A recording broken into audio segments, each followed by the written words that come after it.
We're here today because of tragedy. 3 lives lost. 3 Floridians' lives ended early. Now, why did this happen? What was the causatory problem that brought us to this point? Well, we're here in California because when this tragic accident happened and 3 Floridian lives were lost, he fled back to California, where in 2018 he illegally crossed the border, came here, and ended up getting a commercial driver's license, a CDL.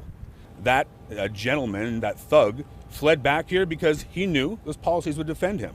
That's what we're dealing with. We're going to get him back home. He's going to face justice, and that's what we're going to continue to do. How many more lives have to be lost? You guys got to get it right here. Ultimately, we're going to make sure that justice is served. We're going to make sure that he is brought and put in front of the legal system, and that those lives get the justice they deserve.